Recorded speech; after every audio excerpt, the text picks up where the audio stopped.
At 72, I woke to a flood of bank alerts on my phone. In just 8 minutes, my entire life savings of $225,000 was gone.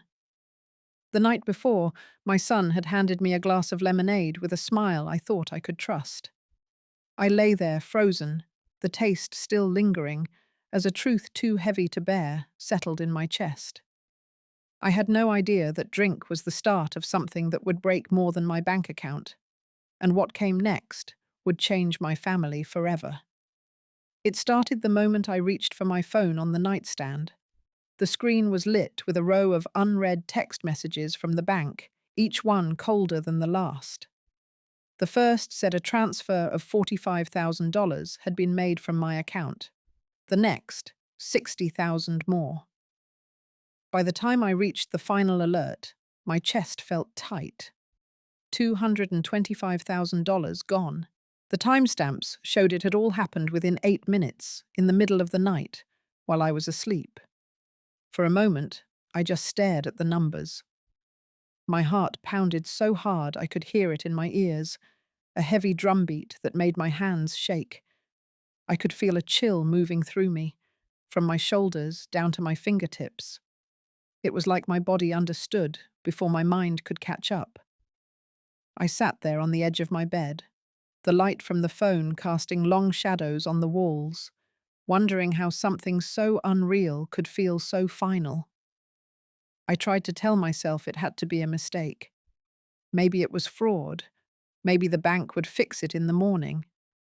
But the pit in my stomach was too familiar, like the feeling you get right before bad news changes your life. And then my mind went back to last night. It had been ordinary, almost pleasant. Derek came by around dinner time. I had made a simple meal, roasted chicken with vegetables, the kind he used to love when he was a boy. He was in a talkative mood, going on about some new business opportunity. He talked fast, almost too fast, like he wanted me to catch his excitement before I had time to question it. Somewhere between clearing the dishes and sitting down in the living room, he offered to make me a glass of lemon water, said it would help me sleep better. I remember thinking it was sweet of him, even though it was unusual for him to fuss over me like that. I told him I usually drank tea at night, but he insisted, handing me the glass with a smile that reached his eyes, just enough to make me take a sip without another thought. We talked about small things, the weather, a memory from when he was little, until I started feeling heavier than usual. My eyelids felt like they were being pulled down by invisible weights. I excused myself, saying it had been a long day. Derek gave me a quick hug, said he'd lock up on his way out. Now, sitting in my bed with my phone in my hand, that moment came back sharp and uninvited. The way he had glanced at my phone earlier in the evening when I set it down on the counter. The small, almost imperceptible pause before he handed me the lemon water.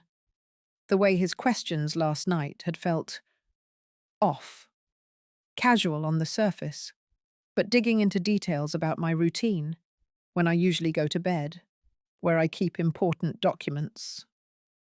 I shook my head, refusing to go further down that path. Derek was my son, my only son.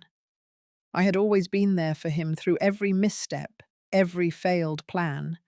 He knew I wasn't rich by any stretch, but I had enough to live comfortably in my retirement. He also knew exactly how much losing that money would mean. But as I sat there, my thumb hovering over the bank's customer service number, the images from last night wouldn't let go. The faint creak of the hallway floorboards, sometime after I went to bed. The soft light spilling under my bedroom door for a moment before it disappeared. I had told myself it was nothing. Now I wasn't so sure. The phone vibrated in my hand again, pulling me out of my thoughts. Another message from the bank. This one was different. It simply read, "If you did not authorize these transactions, please contact us immediately." I swallowed hard and dialed. My voice sounded strange, detached, as I spoke to the representative, confirming transaction after transaction, all made from my device, all securely authenticated. The words barely made sense. How could I have approved them in my sleep? When the call ended, I sat in silence, the house around me unnervingly still. Morning light was creeping through the blinds, but it didn't feel like morning. It felt like the day had already taken everything from me before it even began. I didn't know yet how deep this would go. I didn't know what I would uncover in the days to come. But one thought settled in my mind like a stone at the bottom of a well. Whatever had happened last night was not random, and I was going to find out why. Derek arrived just before dusk, the sky still holding onto a pale strip of light over the pines. I had chicken in the oven and vegetables roasting on the lower rack, simple food that does not need fussing. He stepped in with the easy smile I knew from his better days, said he was passing through, said he wanted to catch up. I set another place at the table and felt the old reflex to make a little more of everything, just in case. We ate without ceremony. He praised the seasoning, said the carrots tasted like they came out of a restaurant kitchen, and reached for seconds with a practiced grace that softened his edges. Between bites, he drifted into talk about a new venture. He described a platform his friends were building, a way to move small businesses online with less cost. His voice carried that familiar lift, the promise that this time would be different. I listened with a steady face. I have learned that enthusiasm can be a kind of cover, a bright coat thrown over bare boards. While I rinsed plates, he lingered at the table and scrolled his phone. He told me the market had shifted, that timing was everything, that he finally had the right people around him. He spoke in clean phrases that needed no details. I loaded the dishwasher and nodded. I have spent years giving him room to say what he needed to say before life corrected the story on its own. He stood and began to tidy, carried glasses to the sink, wiped a small water ring from the table as if the gesture proved something. Then he moved to the counter where my phone lay, glanced at it, and slid it a few inches to the side to make space for the cutting board. The movement was ordinary enough to pass without comment, but my eye caught it and filed it away. When the kitchen was clear, he opened the fridge and lifted the pitcher I keep for iced tea. He said I should try something lighter for the evening. He took lemons from a grocery sack he had brought and rolled them under his palm on the counter to release more juice. He added a ribbon of honey and a few mint leaves he crushed between his fingers. The scent rose clean and bright. He said it was good for sleep. I said tea usually did the job, but he was already stirring the glass with a spoon. We carried our drinks to the living room. He chose the armchair near the hallway, the one that looks toward my office door. The television stayed off. We talked about the neighborhood, about a new family that had moved in at the end of the street, about a stray cat I had not seen since winter. He asked if I still turned in early. I said most nights I did. He asked if I kept my phone nearby in case of an emergency. I told him it rested on the nightstand. He nodded, as if that were a sensible habit. I asked about his place, whether he had settled after the last move. He said the new apartment felt temporary but useful. He said the building had good internet and plenty of light. He did not describe furniture, friends, or routine. He pivoted back to work, to deadlines that lived just over the next rise. My chest tightened at the rhythm of it, the way his voice rode hope like a borrowed car. The lemonade tasted sweeter than the tea I brew for myself. It left a gentle warmth at the back of my throat and a heaviness in my limbs that felt pleasant at first. Derek noticed me relax and said I should let myself rest a little more, that sleep settles the mind. He kept his own glass mostly full. He spoke then about responsibility, about how he had come to see how much I had carried over the years, about how he wanted to lift some of that weight. The words were kind, and if this were a different decade, I might have let them carry me. He asked where I stored important paperwork these days. I said most of it lived on my computer now. He made a small sound of approval and said that was safer than leaving things around. I felt the first thread of unease move through me. It was faint, like a chill under a door. I folded the blanket over my knees and kept my face calm. When the clock slid past 9, I stood and said I would turn in. He offered to lock up after washing the glasses. His tone was gentle and practical. I thanked him and walked down the hall. At my bedroom door, I paused and looked back. He was at the sink, sleeves pushed up, head bent over the running water. The picture could have belonged to any quiet evening in any steady home. In my room, I placed my phone on the nightstand screen down, the way I always do. I smoothed the quilt and sat on the edge of the bed to breathe. The heaviness in my body deepened. Not unpleasant, but unfamiliar.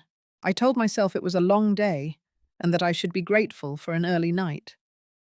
From the hallway came a soft floorboard creak, then silence. I lay back and let the dark settle. The house held a calm that felt earned. I thought of how many times I had reset my faith in Derek, how many small beginnings we had named without speaking them aloud.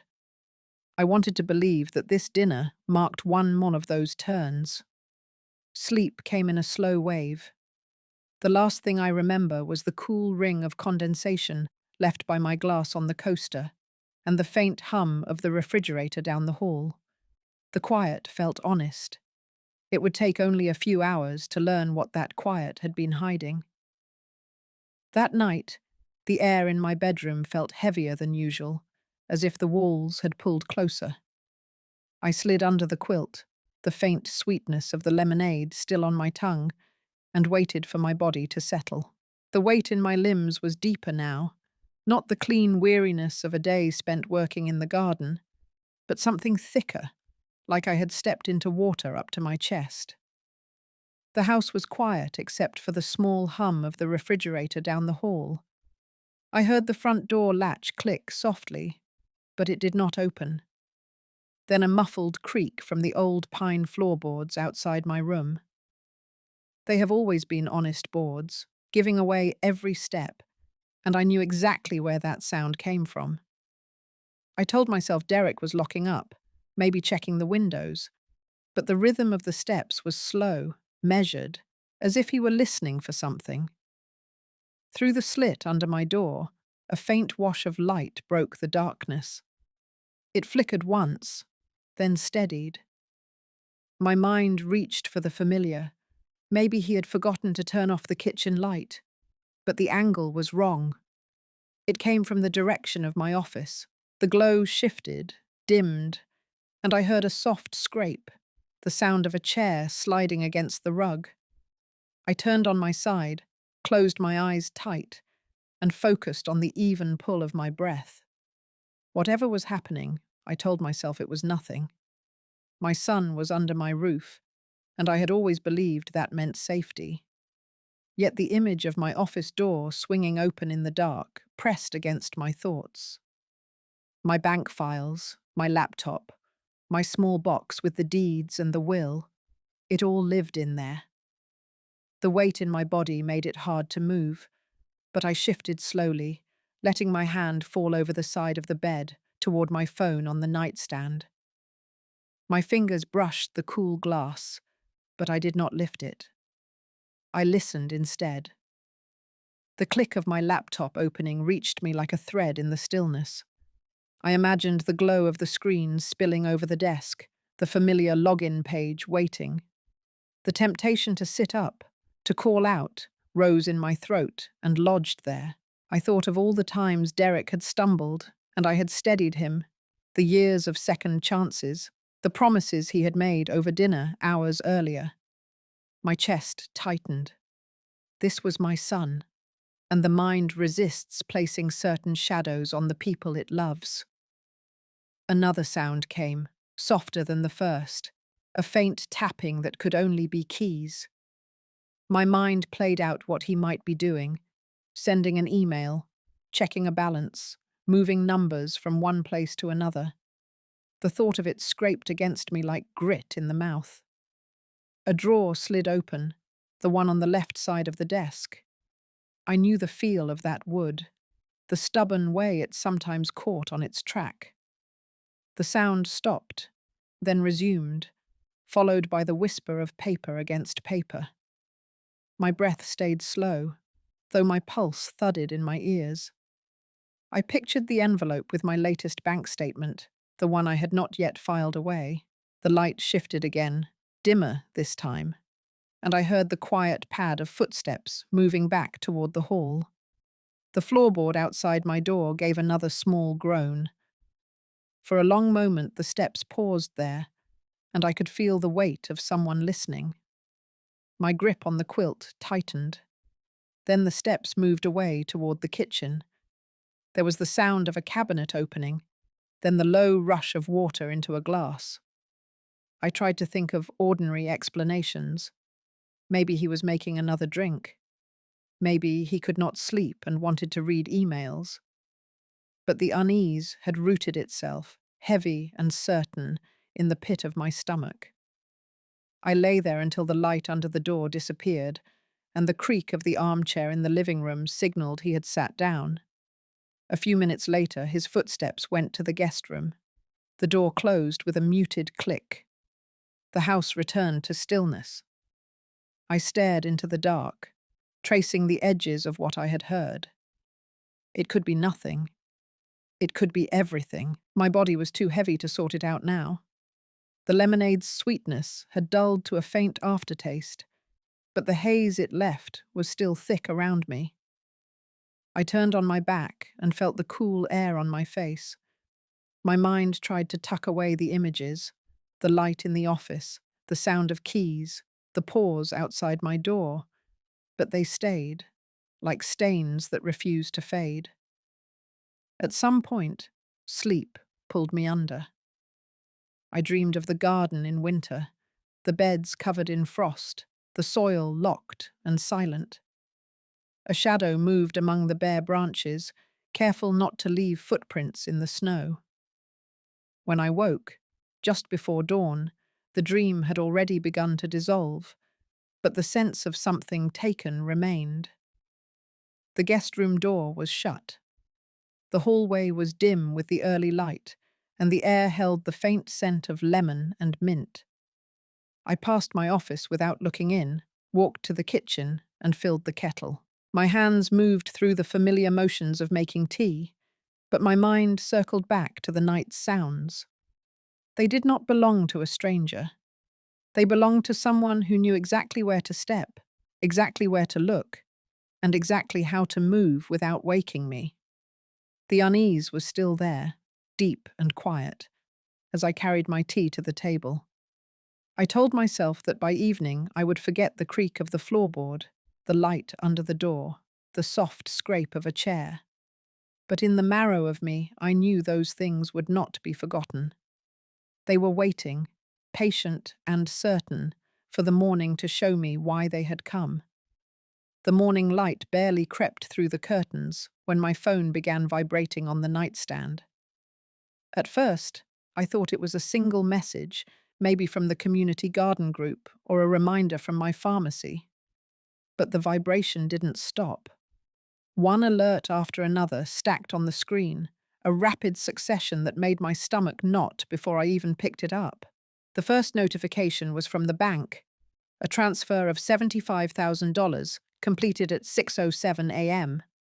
Another for $50,000, time-stamped 2 minutes later. Then one for $25,000, and more after that, each with a new amount.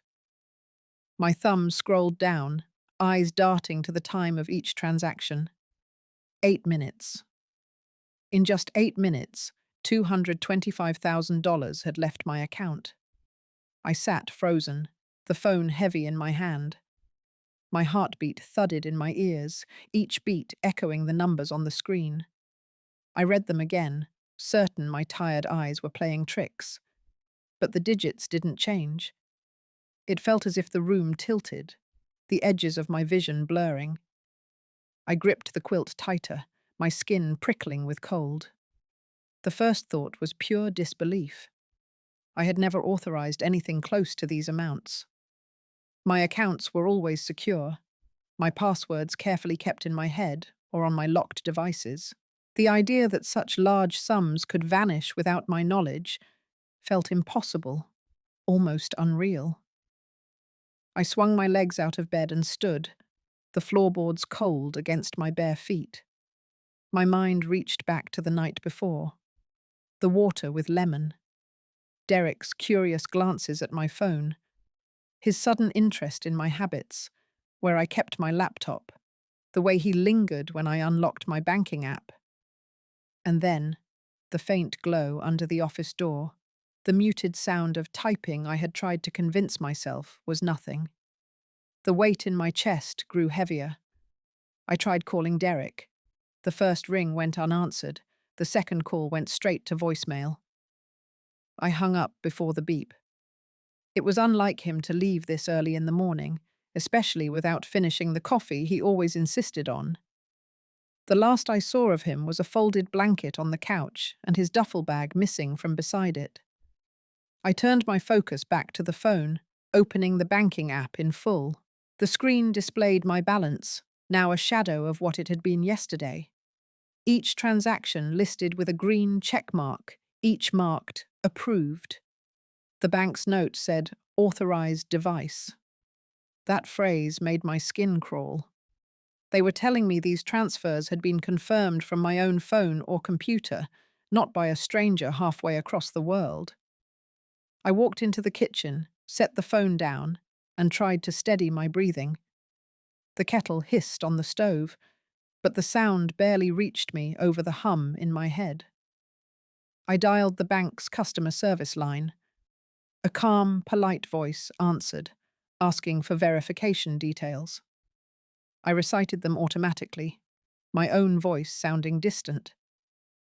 The representative confirmed what I feared.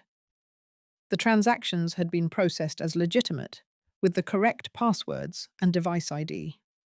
According to their system, there was no breach, which meant someone had physically accessed my devices and entered the information.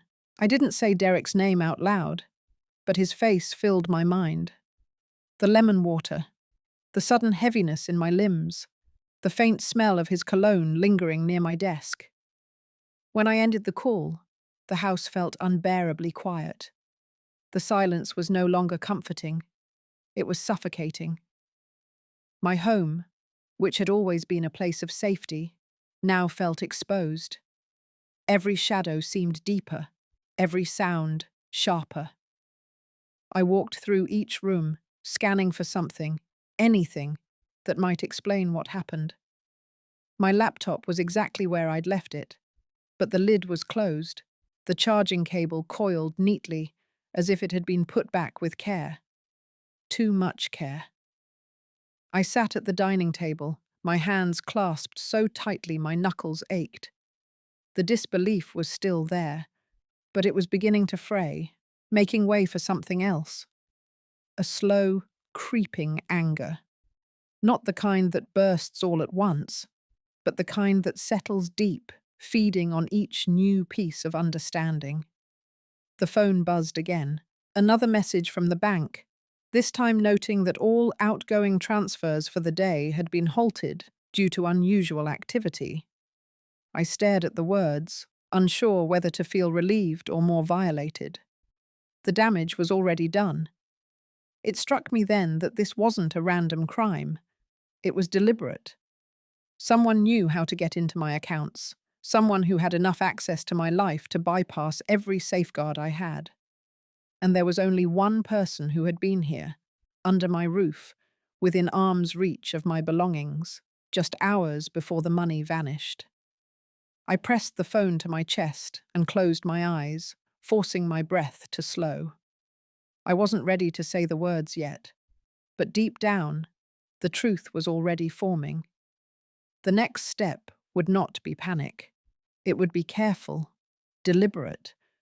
Whatever came next, I would be the one to decide how it played out. I stayed at the table for a long time, the untouched tea cooling beside me, my gaze fixed on the morning light stretching across the floor. Each minute that passed made the picture clearer, and with it, my resolve. Something had been taken from me, but I wasn't going to let that be the end of the story. By late afternoon, the sunlight had shifted into that pale gold that makes everything look softer than it really is. I sat at my kitchen table with my laptop open, not to scroll through recipes or watch the gardening videos I liked, but to comb through every inch of my financial history. The screen reflected my face back at me, tired but sharper now, the fog of disbelief replaced by a measured focus. I started with the most recent week. Each entry was familiar until the transfers from that morning. But there were smaller movements too, little withdrawals that had slipped by unnoticed in the noise of everyday life. 35 here, 100 there, tucked between grocery store charges and utility payments. They went back 2 months, always on days when I had been distracted, away from home, or at the community centre for volunteer shifts. My hand hovered over the trackpad. That meant whoever did this had been preparing for weeks, testing the waters before the big grab. The realization settled in my chest like a stone. I printed the statements, each page warm as it slid from the machine. I laid them out in order, tracing the pattern with a pen. The amounts grew gradually, almost like someone testing the limit of how much they could take before I noticed. It was methodical, not impulsive. Next, I opened my email, searching for any unusual notifications. Buried between store promotions and chems and newsletters was a message from 3 weeks ago, a security alert from my bank about a new device login. I remembered dismissing it, thinking it was my own tablet syncing after an update. But the timestamp matched a night Derek had stayed over, claiming his apartment's heat had gone out. I sat back, exhaling slowly. The air in the house felt heavier with each connection I made. I moved to my desk drawer, retrieving the small notebook where I kept my handwritten records, account numbers, payment due dates, insurance information. It was still there, but a faint smear of lemon-scented oil marked the corner of one page, the same scent I'd noticed in the kitchen the night before. The pieces fit too neatly to be coincidence. I reached for the phone and called my friend Martha. She was one of the few people I trusted completely, a woman who had been in my life for over 30 years, the kind of friend who remembered both my anniversaries and my worst heartbreaks. Her voice came through steady, and I told her only what she needed to hear for now, that something was wrong, and I needed her help going through legal options. She didn't ask for details, just told me she'd be over in an hour. While I waited, I began writing down everything I could remember from the last few days. The way Derek's tone had shifted, his sudden attentiveness, the timing of his visits, and the moments when I'd felt inexplicably tired or disoriented. I noted the missing duffel bag, the bank alerts, and the sequence of transactions. Each detail went onto paper, a timeline forming in front of me. Martha arrived carrying a leather folder and a small box of tea. She placed both on the table, pulling out a legal pad. As I talked, she wrote quickly, her pen scratching across the paper in neat, even lines.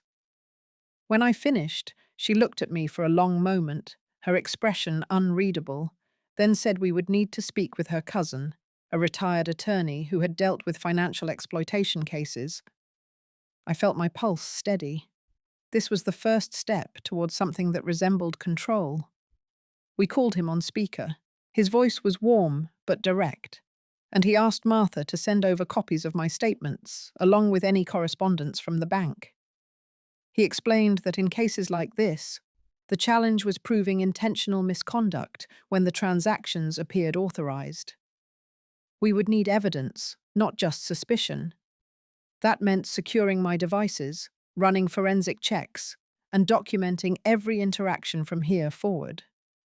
When the call ended, Martha suggested we lock my accounts entirely until the investigation could begin.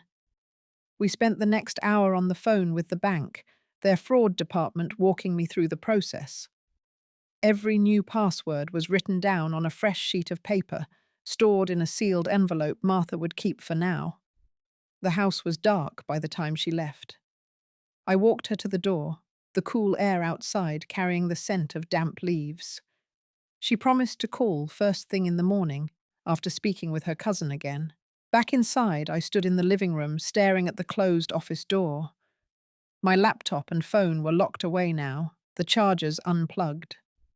The silence in the room was thick, the kind that amplifies every thought. I knew this was far from over.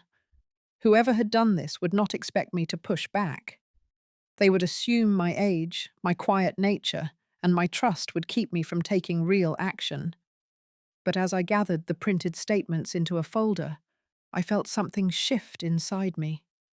The fear was still there, but it had a new companion, a quiet, deliberate resolve. If Derek had taken from me, he had underestimated the one thing I had more of than money: time to plan, to prepare, to make sure the next move was mine, and mine alone. By the end of that week, the rhythm of my days had changed completely. The quiet mornings I once spent tending to the roses or reading at the kitchen window were replaced by phone calls, document reviews, and methodical note-taking. The investigation was no longer an abstract plan. It was in motion. Martha stopped by early on Friday, her arms full of manila folders. She had just come from her cousin's office and brought updates. We sat at the kitchen table, the same spot where this had all begun, and she slid the folders toward me. Inside were copies of preliminary reports, transaction logs marked with highlights, bank correspondence, and a list of recommended steps for securing additional evidence. Her cousin's advice was clear. This was the time to gather, not confront. That meant preserving every scrap of proof without alerting the person responsible. The key was to make the trail undeniable before taking action. I started with my own house. I walked from room to room with a small spiral notebook, noting the placement of anything that could be used to access my accounts: old bills, personal letters, tax records. A lockbox that once held property deeds now sat empty, and I wrote that down. Next came the digital side. My phone had been checked for remote access, but my home computer had yet to be fully examined. Martha's cousin arranged for a technician he trusted to stop by the following afternoon. Until then, I left the device unplugged in my study, the door closed and latched. As the day went on, I found myself watching the clock more than usual. Derek had not called all week. That absence spoke louder than his usual empty chatter. It meant he was waiting, perhaps hoping I would say nothing and simply accept what had happened. I made tea and settled at the table again, this time with my calendar. I began marking every date tied to suspicious activity: the odd bank alerts, his overnight stays, and the afternoons when I had been out. The pattern grew even clearer. Each larger withdrawal was made within 24 hours of him being in the house. By mid-afternoon, Martha returned from running errands. She placed a small envelope on the table, photos she had quietly taken of Derek's car parked near a branch of my bank earlier in the month. They were time-stamped. I slid them into one of the folders without comment. The next morning, the technician arrived. He was a quiet man with silver hair and a habit of narrating his work under his breath. I let him into the study and stayed nearby, listening as he explained that my computer had been accessed remotely 3 separate times in the past month. Each instance aligned almost perfectly with suspicious transactions.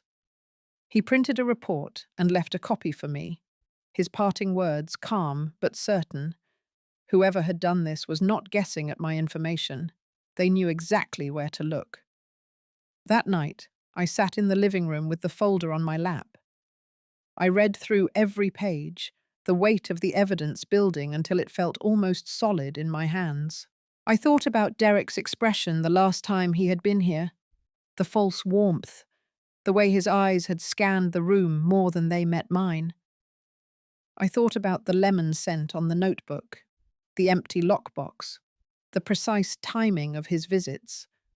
This was no longer just a suspicion. It was a map of his choices, each one deliberate. By Sunday, the plan had taken shape.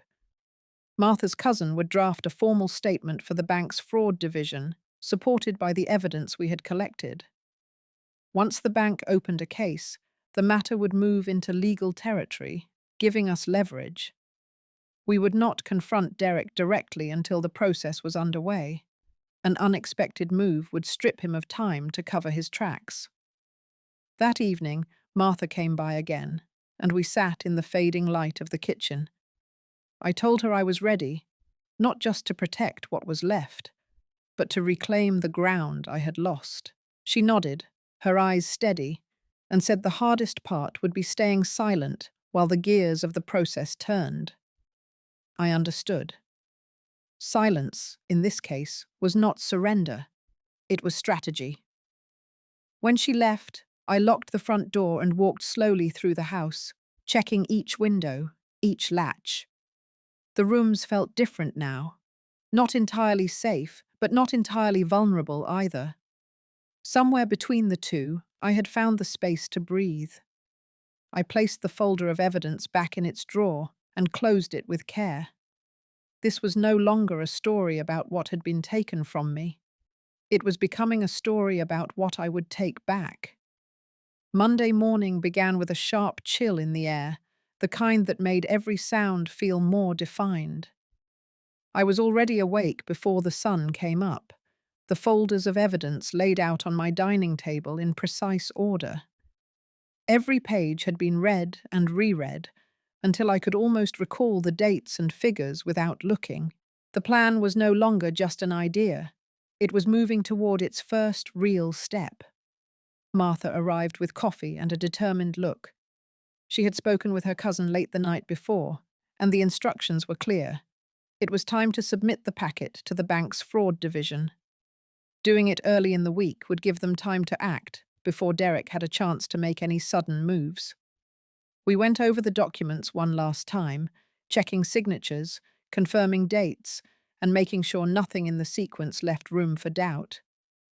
By mid-morning, I called the bank manager directly. Her voice was polite, but carried a hint of curiosity when I mentioned the scope of the documents I intended to bring. We agreed on a time that afternoon when her office would be quiet. I hung up and sat still for a moment, the reality of the meeting settling in. Before leaving the house, I checked my phone. No calls from Derek. No messages. That silence had become its own kind of signal. He was keeping his distance, waiting for something, or perhaps assuming I was too fragile to act. That assumption was going to work in my favor. Martha drove us to the bank. The building loomed ahead, glass catching the winter light, every reflection feeling sharper than usual. Inside, the manager greeted us warmly and led us to her office. I placed the folders on her desk without unnecessary explanation. She opened the first one and began scanning the pages, her brow tightening slightly as she read. Every few minutes, she would glance up at me, then return to the documents. When she reached the photos of Derek's car outside the bank, she set them aside in a separate pile. The technician's report on my computer activity went into another. By the time she finished, the piles on her desk had taken on their own order: evidence, supporting proof, and action items. She leaned back and told me she would personally initiate the investigation that day. It would begin quietly, with internal audits, then escalate to formal action once the fraud division confirmed the findings. Leaving the bank felt different than entering it. The air outside seemed lighter, though the road ahead was still long. We didn't talk much on the drive home. The work now shifted from gathering to waiting, a slower but no less important phase. That evening, I sat in my study with the lamp casting a soft circle of light on the desk. I wrote down the sequence of what had happened that day, not for the bank, not for the lawyer, but for myself. It was a way of marking that the turning point had begun. The next 2 days were uneventful on the surface, but underneath, small changes were happening. The bank's security department called to confirm a few details, their tone professional and careful. They never used Derek's name directly, but I knew they were circling closer. On Wednesday afternoon, Martha stopped by again. She brought a small envelope, another set of photographs. This time, Derek was pictured entering a small office building on the other side of town. According to the date on the photos, it had been taken just the day before. We searched the address online and found it was a private lending office, the kind that dealt with fast cash against personal property. The implication was obvious. If Derek sensed the walls closing in, he might be trying to move quickly, shifting assets before they were frozen. The bank would need to know about this. I made a note to call them first thing in the morning.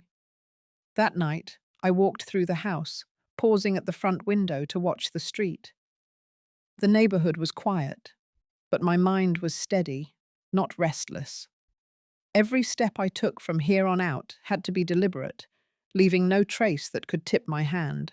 By Thursday morning, the bank's fraud officer called to confirm that certain accounts had been flagged. They asked me to verify that I had not authorized specific transactions. My answer was clear.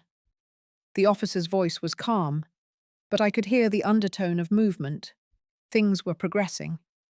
Later that day, I received a call from Martha's cousin. He told me that with the bank involved, the next stage would be to coordinate with legal channels. If Derek attempted to liquidate or transfer anything further, it could trigger an automatic freeze. The key was to stay quiet until the right moment to act publicly. When I hung up, I sat for a long time in the kitchen, hands wrapped around a cup of tea gone cold. It struck me that the most powerful moments in this process weren't loud confrontations. They were the steady, precise steps that no one could see. Derek likely believed I was still in the dark. That belief would make the final move all the more decisive. As the day ended, I placed the latest set of photographs into the main evidence folder. The drawer clicked shut with the same quiet finality I had felt at the bank. This was no longer just about protecting what I had. It was about showing, when the time came, that every inch of ground I stood on had been fought for, and that I was not done yet. By Friday morning, the pattern of the week had shifted. What began as a quiet gathering of evidence was now edging into a more tactical phase. I woke early, went over my notes, and laid out the newest documents on the table. The photographs from Martha's cousin, the bank's recent transaction reports, and the printout of flagged accounts formed a clear timeline. Each piece fit neatly into the larger structure, and I could see how close we were to making it airtight. Around mid-morning, the phone rang. It was the bank's fraud division. They had cross-referenced my documents with their internal records and confirmed multiple unauthorized activities tied to Derek. The woman on the line said they were preparing to freeze the most active accounts before the weekend to prevent further movement.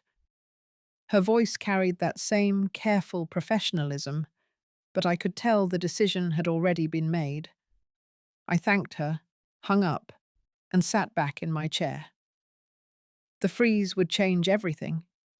Derek would feel the impact immediately, though he would have no idea where it originated. The thought brought a quiet steadiness, not satisfaction exactly, but a sense that the ground was finally leveling beneath my feet. Martha arrived shortly after noon. She placed a manila envelope on the table without a word and poured herself coffee. Inside were copies of 2 signed contracts Derek had taken to that private lending office earlier in the week. The dates were recent, and the collateral listed was substantial, items I knew had been in the house for years. Furniture, jewelry, and even one of the vehicles. The contracts were proof that he was trying to convert anything he could into quick cash. We called the bank again and relayed the new information. The fraud officer asked if I could deliver the originals directly to them for verification, which I agreed to do. It meant another trip downtown, but the timing felt critical. I didn't want a single opportunity for Derek to slip through the tightening net. The ride to the bank was quiet. Both of us focused on the weight of what we carried. Inside, the officer met us at a side entrance and led us to a conference room. I placed the contracts on the table, along with the photographs and the sequence of events leading to their discovery. She flipped through them carefully, making notes in the margins. When she looked up, she said they would likely coordinate with law enforcement before the week was over. Walking out of that meeting, I felt the faintest shift in the air, as if the balance of control had moved slightly in my favor. We didn't speak much on the drive back, but I noticed Martha's grip on the steering wheel relax just a little. Later that afternoon, I received an unexpected call from my lawyer. He had been in touch with a contact who specialized in asset protection during fraud investigations. If I was willing, they could begin drafting legal measures to ensure certain properties remained out of Derek's reach entirely. The idea wasn't just to protect what was mine, but to prevent him from leveraging anything connected to my name in the future. By evening, I had signed the initial paperwork.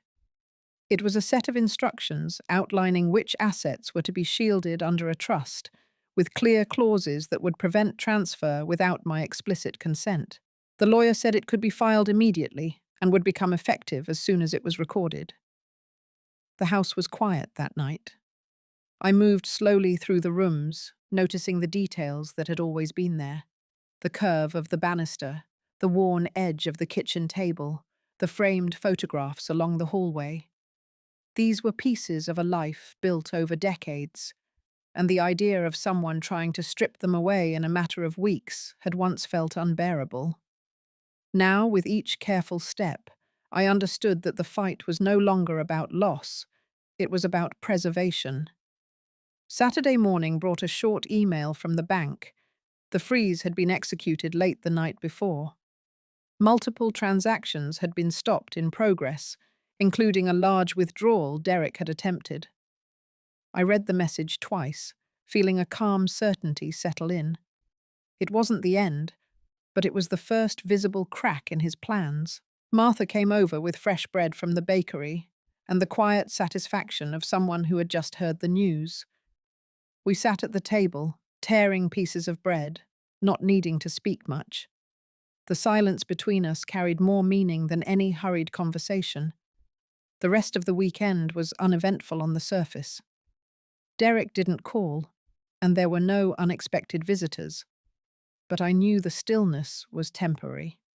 He would soon realize something had shifted, and when he did, the real confrontation, silent or otherwise, would begin. On Sunday night, I gathered all the documents into a single binder. The evidence, the bank reports, the legal filings, everything was in chronological order. I placed it on the shelf beside my desk, its weight both literal and symbolic. This was the story as it had unfolded, a record of every step taken to protect what mattered. The week ahead would carry its own challenges, but for the first time in months, I felt anchored. The path forward was no longer clouded with uncertainty. I had taken the quiet route, the deliberate one, and in doing so, I had ensured that the next move would be mine to make. By Monday morning, the quiet tension that had settled over the house felt heavier. I woke before the sun, made coffee, and stood by the kitchen window, watching the pale light creep across the lawn. The weekend had been still, but I knew it was the kind of stillness that comes before a storm. Derek would have discovered the account freezes by now, and it was only a matter of time before his reaction reached my doorstep. I kept myself busy, checking the binder of documents one more time, making sure every page was in order. Martha called to let me know she had spoken with the bank again. The fraud team had flagged additional transfers Derek had attempted. This time through smaller accounts he must have thought were invisible. They were blocked just as quickly, which meant he was likely scrambling for alternatives. By mid-morning, the phone rang. This time it was my lawyer. He said Derek's attorney had reached out, asking for a discussion to avoid what he called unnecessary complications. The phrasing was careful, almost polite, but I knew it was an opening move to gauge what I knew. My lawyer suggested we wait before responding, giving Derek more time to stew in the uncertainty. I agreed. Around noon, Martha came over with lunch. We ate at the dining table, both of us aware that it might be the last truly calm meal for a while. She asked if I was prepared for him to show up unannounced, and I told her I was. The security cameras were working, the locks had been changed, and every critical document was out of the house. If he came, there was nothing here he could take. The knock came just after 3 in the afternoon. I didn't move right away, letting the sound echo once, then twice. When I finally opened the door, Derek stood there, his expression tight, eyes scanning the hallway behind me as if expecting to see someone else. He didn't step inside. Instead, he leaned against the frame and launched into a low, controlled tirade about misunderstandings and overreactions. I let him talk. The more he spoke, the more he revealed. He mentioned specific account numbers, transactions, and even the private lending contracts Martha had found. That slip told me he knew exactly how deep we had gone into his activities. It also told me he was worried. When he finally paused, I told him calmly that any further discussion should go through our lawyers. His jaw tightened, and for a moment, I thought he might push past me. But then he stepped back, muttering something about family loyalty, and walked down the path to his car. I watched him drive away, feeling a strange mix of relief and anticipation. The confrontation had been brief, but it had confirmed what I needed to know. He was off balance. That evening, my lawyer called again. He had just received an email from Derek's attorney proposing a private meeting later in the week. The offer included vague promises of mutually beneficial resolutions and a request to avoid involving law enforcement. I could almost hear the desperation behind the formal language. We agreed to hold off on any reply until after the bank finalized its cooperation with the fraud unit. The next day, I met with the asset protection specialist in person. We went over the trust documents line by line, ensuring there were no gaps Derek could exploit. By the time I left the office, the trust was officially recorded, and every major asset I owned was locked beyond his reach. The relief was quiet, almost invisible, but it was there. That night, as I sat in the living room with the binder open on my lap, I thought about how quickly the ground had shifted. Just weeks ago, Derek had been operating with complete confidence, certain he could move pieces around without me noticing. Now, every one of his steps was being tracked, blocked, and documented. The shift wasn't loud or dramatic, but it was irreversible. 2 days later, my lawyer forwarded me a set of bank statements from the fraud division. They showed Derek's accounts in near stasis, no significant withdrawals, no large deposits, only small, nervous transactions that looked like someone testing for weaknesses. Each one failed. By Thursday evening, I knew the next move would be mine. The binder was complete, the trust was in place, and the bank had aligned with the investigation. Derek could circle, threaten, or stall, but the reality was set. He no longer had access to what he thought he controlled. The house was quiet again that night, but this time, the quiet felt different. It wasn't the stillness before a storm. It was the stillness after the tide has turned. I sat in that quiet, letting it settle in, knowing that the real weight of what had been done would take time to show. And when it did, there would be no mistaking where the balance of power now rested. By Friday morning, the air felt charged, as if the entire week had been leading to this point. My phone buzzed just after sunrise with a text from my lawyer. Derek's attorney had sent a draft proposal overnight. I read it twice. On the surface, it looked like an attempt at reconciliation, but the language was riddled with vague conditions, hints of shared liability, and requests to restore familial harmony without external interference. It was an effort to lure me into undoing the protections I had put in place. I brewed a pot of coffee and sat at the kitchen table, the proposal open on my tablet. Every line was designed to look generous while subtly shifting control back to Derek. He wanted me to believe he was willing to walk away from the tension if I simply returned certain assets and ceased further inquiries. It was a performance, and like any performance, it revealed more than it concealed. Martha came by mid-morning, bringing her usual calm energy. She read through the document in silence, then set it down and shook her head. We both knew this was Derek's way of testing whether I was still hesitant to take things further. If I so much as entertained the proposal, he would use it as leverage. I told her I intended to respond, but only through my lawyer, and only after the fraud unit had issued its findings. Later that day, I met with the lead investigator at the bank. We sat in a private conference room, the blinds drawn. She laid out the full report, and it was more thorough than I expected.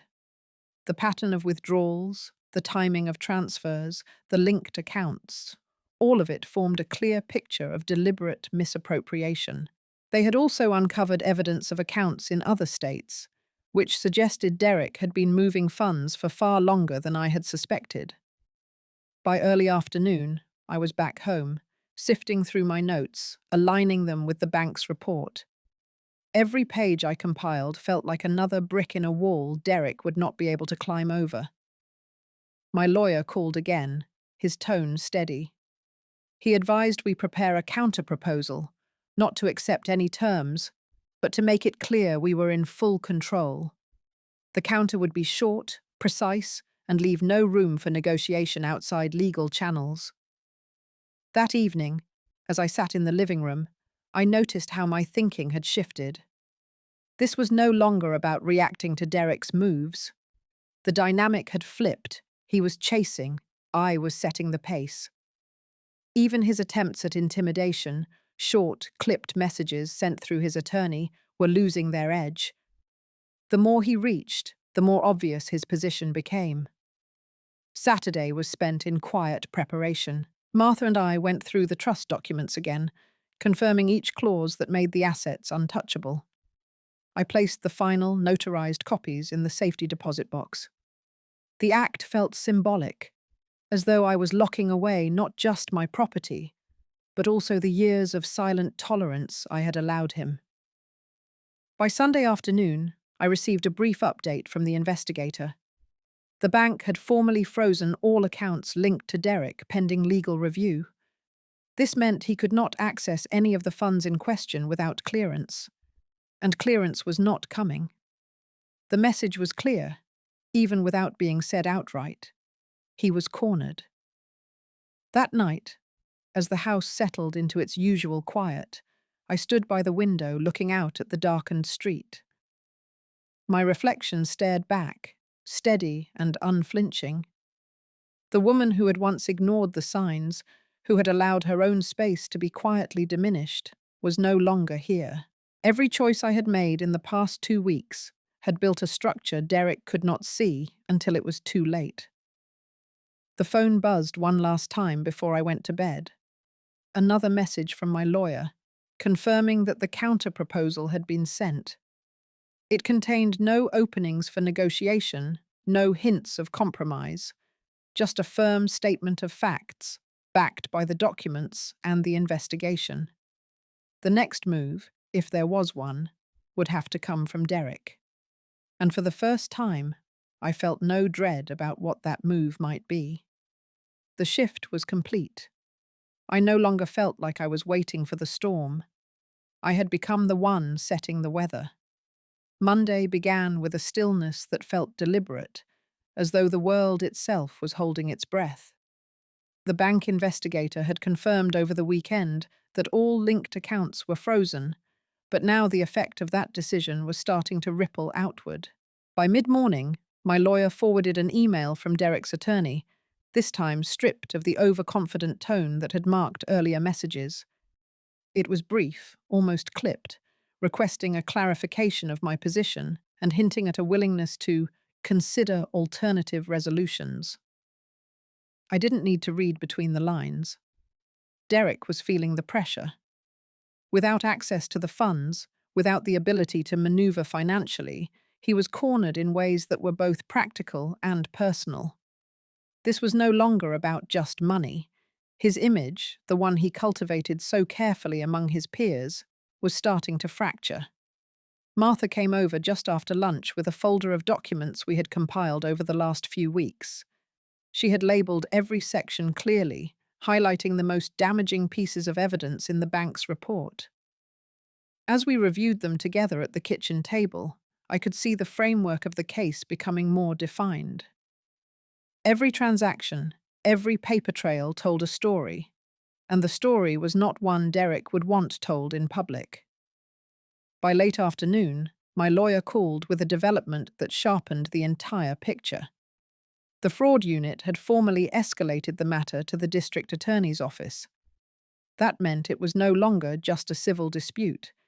There was now the potential for criminal charges, depending on how the DA's review unfolded. I listened in silence as he explained the next steps. It was clear that the balance had shifted even further in my favor. That evening, I sat alone in the den, the documents spread out in neat stacks on the low table. I thought about the arc of the past month, from the first signs that something was wrong, to the quiet gathering of evidence, to this moment where Derek's control had slipped entirely. The contrast was stark. A few weeks ago, he had been certain of his position, speaking through intermediaries as though I were already sidelined. Now, he was reaching, grasping for any path that would stop the momentum against him. But there was no path. Not anymore. The following morning, the DA's office requested a formal interview. My lawyer arranged the meeting, and by noon I was in a conference room at the courthouse, answering precise, methodical questions from the assistant district attorney. Every answer I gave was backed by documented proof, and every time I produced a copy of a statement or a notarized record, I could feel the case solidify further. When I left the courthouse, the air felt sharper, the sun brighter. The steps I had taken, quiet, deliberate, measured, were no longer just protective. They were decisive. The situation had crossed a line that Derek could not uncross. Back home, I found a letter in the mailbox. It was from Derek, not his lawyer. The handwriting was rushed, the tone wavering between apology and veiled accusation. He claimed he had acted under misguided advice, that he had never intended for things to escalate. There were no direct admissions, but the defensiveness in his words said more than any confession could. I set the letter aside.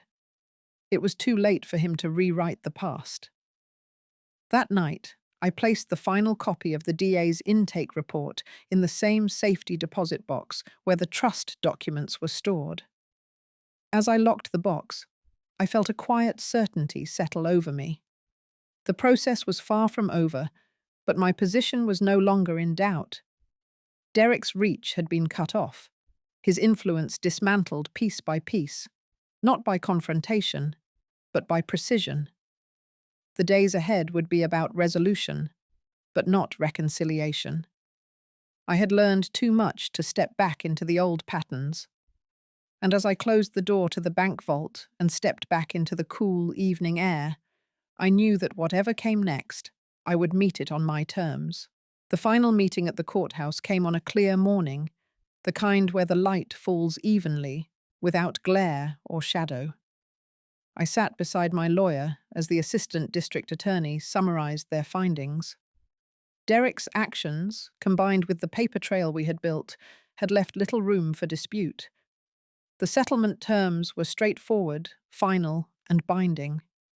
He would withdraw all claims, restore full control of the property and accounts to me, and issue a written statement relinquishing any future interest. There was no triumph in the moment, only a quiet confirmation that the ground beneath me was steady again. Derek avoided looking in my direction, his shoulders set in the rigid posture of someone holding back words they know will change nothing. His attorney handled the signatures, the passing of copies, the formal acknowledgements. It was over in less than an hour. Back home, I walked through each room slowly, touching the edges of the furniture, the frames on the walls. The house felt different now, not because anything had been moved, but because it was no longer a place I might lose. The weight that had been pressing on me for months was gone, replaced by a calm clarity. Martha stopped by in the afternoon. She carried no files this time, only a bottle of tea and a bag of fresh rolls from the bakery. We sat at the kitchen table, and for the first time in weeks, our conversation had nothing to do with lawyers or evidence. She told me about her granddaughter's school play, and I told her about the garden project I had been planning for spring. There was relief in speaking of ordinary things. Later, I opened the safety deposit box again, but this time it was not to secure anything. It was to take out the trust documents and review the language one last time. Everything was in order, the provisions clear.